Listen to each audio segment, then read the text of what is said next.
There is an app on your phone that knows you better than your closest friends. It knows what makes you laugh, what makes you cry, and what keeps you scrolling at 2 in the morning when you should be asleep. It has been downloaded over 3 billion times. It has made ordinary people into millionaires overnight. And it has terrified governments so much that entire countries have tried to ban it. This is the story of how TikTok took over the world. To understand TikTok, you have to go back to 2012 and a small app called Musical.ly. Musical.ly was a lip-syncing app where teenagers could record themselves miming along to popular songs. It was simple, fun, and kids absolutely loved it. By 2017, Musical.ly had over 200 million users and was one of the most downloaded apps in America. That same year, a Chinese tech company called ByteDance was quietly building something much bigger. ByteDance had already launched an app in China called Douyin in 2016. Douyin was a short video platform powered by an incredibly sophisticated recommendation algorithm. The results were addictive. People were spending hours on Douyin without even realizing it. ByteDance saw Musical.ly and recognized exactly what it was: a massive user base, a proven concept, and a door into the Western market. In November 2017, ByteDance bought Musical.ly for nearly $1 billion. And in August 2018, they merged it with their international version of Douyin and rebranded the whole thing as TikTok. Most social media platforms show you content from people you follow.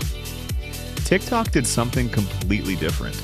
TikTok's For You page showed you content based entirely on what you watched, rewatched, liked, and shared.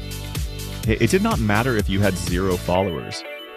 If your video was good, the algorithm would push it to millions of people overnight. This was revolutionary. For the first time, a complete unknown could go viral without any existing audience. A teenager in their bedroom had the same shot as a celebrity with millions of followers. That idea was intoxicating, and it attracted an entirely new generation of creators who had given up on Instagram and YouTube because the barrier to entry felt too high. The algorithm was also terrifyingly accurate. ByteDance had spent years perfecting it on Douyin in China. By the time TikTok launched globally, it already knew how to keep people watching longer than any other platform on Earth. The average TikTok user spends 95 minutes per day on the app. To put that in perspective, that is more time than people spend on YouTube, Instagram, and Facebook combined. TikTok's growth was unlike anything the tech world had ever seen. In 2019, it became the most downloaded app in the world. But then something happened that nobody could have predicted. In early 2020, the entire world went into lockdown. Suddenly, billions of people were stuck at home with nothing to do. TikTok was right there waiting for them. Downloads exploded, creators exploded, trends exploded. The app went from being a platform teenagers used to something that grandparents, teachers, doctors, lawyers, and politicians were all using at the same time. Dances went viral overnight. Cooking trends spread across the globe in hours. Comedy formats that started on TikTok jumped to every other platform within days. TikTok was no longer just an app. It had become the engine of internet culture itself. Brands noticed immediately. Businesses that figured out TikTok early saw their sales explode. A product going viral on TikTok became known as the TikTok effect, and it could sell out an entire inventory in 24 hours.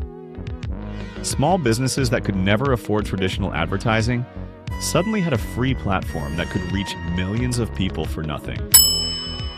But not everyone was celebrating. As TikTok grew, so did the concerns about who was actually behind it.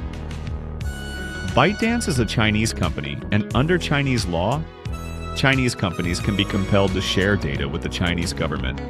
That raised an enormous question. Was TikTok collecting data on hundreds of millions of Americans and potentially sharing it with Beijing? In 2020, the Trump administration tried to ban TikTok in the United States entirely. They gave ByteDance a deadline to sell TikTok's American operations to a US company or face a complete shutdown. Microsoft and then Walmart and Oracle all entered negotiations to buy the app. The deadline came and went multiple times, The ban never happened, but the fear never went away. TikTok repeatedly denied sharing user data with the Chinese government. They even moved American user data to servers in the United States, managed by Oracle in a project called Project Texas. But critics argued that the app's algorithm itself was the real concern. Who decided what content got pushed to American users? And could that algorithm be used to shape opinions,